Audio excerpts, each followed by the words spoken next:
ដើម chapter ទី3នេះឡើងគឺលើកអំពី Johnny គាត់ស្រមើសម័យពីអតីតកាលរបស់ខ្លួនកាលពីមុន Johnny Joestar កាលពីមុនគឺជាអ្នកប្រណាំងសេះដ៏ខ្លាំងដែល Johnny រៀនជិះសេះតាំងពីអាយុ5ឆ្នាំហើយសូម្បីតែពុករបស់ខ្លួនក៏គិតថាកូនរបស់ខ្លួននឹងក្លាយទៅជាអ្នកប្រណាំងដ៏ឆ្នើមនៅពេលអនាគតផងដែរ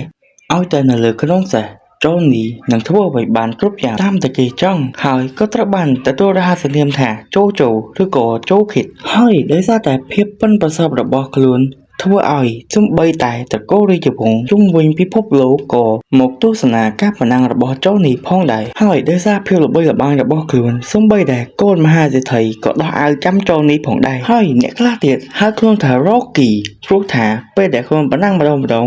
គឺលឿនគ្មាននរណាតាមទាន់នោះទេថ្ងៃមួយ Johnny ក៏បាននាំមិត្តស្រីរបស់ខ្លួនមកមើលកុនហើយដោយសារតែមនុស្សច្រើនពេកក៏បបួលមិត្តស្រីឲ្យមកថ្ងៃក្រោយវិញប៉ុន្តែមិត្តស្រីបានបដិសេធដោយសារខ្លួនចង់មើលការសម្ដែងរបស់តារាស្រីដ៏ល្បីម្នាក់ឈ្មោះថា Dolce Parker Johnny ក៏និយាយថាខ្លួនគឺមិនចង់ឈរចាំនោះទេដោយសារតែវាញ៉ៃញ៉ៃពេកហើយមិត្តស្រីរបស់ខ្លួនក៏និយាយថា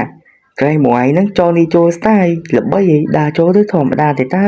Johnny គ្រាន់តែលឿនជាងភ្លាមក៏ចាប់ផ្ដើមចូលផ្លែតហើយក៏បានដើរកាត់ផ្លូវរបស់គេតែម្ដងខ្លួនក៏បានដើរកាត់ជួរផ្លូវរបស់ក្មេងប្រុសម្នាក់ដោយសារតែឃើញ Johnny បាំងផ្លូវខាងមុខរបស់ខ្លួនក៏បានកេះ Johnny ថាខាងមុខគឺជាផ្លូវរបស់គាត់ទេប៉ុន្តែ Johnny បែរជាធូរមិនខ្វល់ហើយក៏បានដើរទៅមុខបន្តទៀតហើយក្មេងប្រុសក៏និយាយបន្តថាខ្លួនគឺឈរចាំនៅកន្លែងនេះឡើងពេញមួយយប់ហើយរីឯ Johnny គ្រាន់តែលើកជាងគាត់និយាយថាល្អណាស់ដែលទុកកន្លែងឲ្យបងក្មេងប្រុសក៏បញ្ជាក់ថាជួរនៅខាងក្រោយមិនមែននៅទីនេះទេហើយខ្លួនគឺឈរនៅជួរនេះគឺតាំងពីយប់មកហើយ Johnny ស្រាប់តែច្រឡោតហើយក៏បានទាញលុយមួយបាច់ធំឲ្យទៅសិនដើម្បីឲ្យដេញក្មេងនោះចេញហើយ Johnny រៀបនឹងចូលទៅហើយក៏ក្មេងប្រុសក៏បានរត់មករក Johnny ម្ដងទៀតម្ដងនេះធ្វើឲ្យ Johnny កាន់តែខឹងជាខ្លាំងរួចក៏បានជេរទៅក្មេងប្រុសថាអាក្មេងសុំទៀននឹងបានរុញក្មេងនោះចេញរួចហើយខ្លួនក៏បែកខ្នងដើរទៅបន្តទៀតប៉ុន្តែក្មេងប្រុសម្នាក់នោះក៏បានទាញកំភ្លើងយកពីសន្តិសុខមុននោះបាញ់ចំកណ្ដាលខ្នងរបស់ Johnny ដែលបាញ់មួយគ្រាប់នេះធ្វើឲ្យ Johnny តក់ស្លុតជាខ្លាំងរួចក៏សន្លប់បាញ់ជូនចូលទៅកាន់មន្ទីរពេទ្យហើយ Johnny បន្ទាប់ពីភ្ញាក់ពីសន្លប់មក Johnny ក៏បានឃើញខ្លួនឯងកំពុងតែដេកនៅលើគ្រែរបស់ពេទ្យដោយសារតែកន្លែងនោះអន់ពេកនិងមានក្លិនស្អុយ Johnny ក៏ស្រែកហៅគេលីននៅវិទ្យាការដើម្បីដូរកន្លែងរបស់ខ្លួនចេញហើយ Johnny ក៏លេចឃើញថាខ្លួននឹងគឺត្រូវបានគេបូមឈាមចេញហើយក៏បានស្រែកហៅគេលីននៅវិទ្យាការលឿនដោយសារតែស្រែកលោឡាពេកក៏មានបុរសម្នាក់ដើរកាន់កាសែតរួចយកវាមកខ្ទប់មុខរបស់ Johnny រួចក៏និយាយថា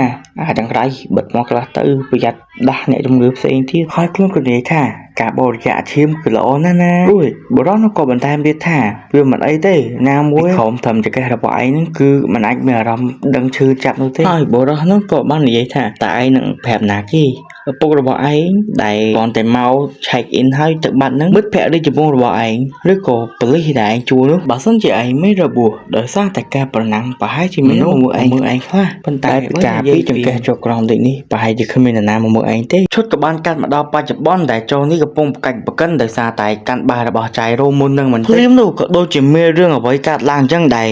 ជើងរបស់Johnnyគឺកម្រើកដែលចៃរ៉ូគាត់សឹងតែមិនជឿនឹងភ្នែករបស់ខ្លួនដែលគ្រាន់តែប៉ះបាល់របស់ចៃរ៉ូសោះធ្វើឲ្យជើងរបស់គេនឹងកម្រើកបាន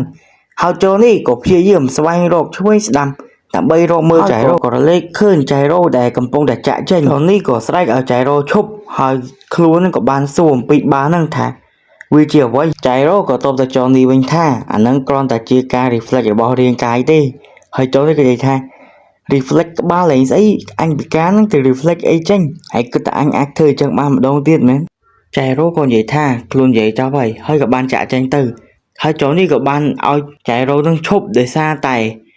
ខ្លួននឹងគឺចង់ឲ្យចៃរ៉ូនឹងបង្ហាញម្ដងទៀតបង្ហាញអាតិចនិចមិញហ្នឹងម្ដងទៀតJohnnyក៏បានដេញតាមហើយដោយសារតែក្បាលរឹងដោយកូនពៅក៏បានលុកដៃនឹងទៅចាប់បាល់របស់ចៃរ៉ូម្ដងទៀតហើយវាក៏ធ្វើឲ្យដៃរបស់ Johnny មួទៅឡើងដូចជាស្អុយអញ្ចឹងអ្នកបរទេសផ្សេងក៏បានមកមើល Johnny ថាគាត់កើតអីប៉ុន្តែ Johnny បែរជាបង្រាស់ចេញហើយស្រែកថាគាត់នឹងចាប់បាល់នឹងម្ដងទៀតគាត់នឹងចាប់បាល់នឹងម្ដងតែអ៊ំចាស់លឺហើយគឺស្ញល់ខ្លាំងមែនតើJohnnyកើតអី ចៃរ៉ូក៏សរសើរចុះនេះដែរដោយសារតែសាច់ដុំរបស់ចុះនេះគឺពិតជាខ្លាំងមែនទោះបីជាកំណាត់ខាងក្រោមរបស់ខ្លួនគឺទន់ខ្សោយក៏ដោយហើយចុះនេះក៏គាត់និយាយថាគាត់នឹងព្យាយាមស្វែងរកនិងរៀនឲ្យបានដឹងពីការស្ពីនមួយហ្នឹងហើយចៃរ៉ូក៏គាត់និយាយបែបឌឺថាធ្វើមិនទៅបើឲ្យឡើងសេះមិនតាន់បានហើយនឹងការប្រកួតស្ទាបបុរាណចាប់ផ្ដើមហើយណាចុះនេះបានធ្លាក់ពីប្រកាន់ដៃនឹងឡើងរួចក៏ពោលនិយាយថារឿងតែមួយដែលខ្ញុំអាចនិយាយបានគឺមានភាពស្រស់ស្អាតដែលបានលេចចេញឡើងនៅលើឆ្នេរមួយនេះភាពស្រស់ស្អាតនៅក្នុងភាពងងឹតខ្ញុំត្រូវបានទាញទៅកាន់អ្វីមួយនៅលើឆ្នេរនេះក៏និយាយថាខ្លួននឹងក្លាយទៅជាពន្លឺដែលគេហៅថាក្តីសង្ឃឹមខ្លួននឹងឡើងលើសេះម្ដងទៀតដើម្បីប្រណាំង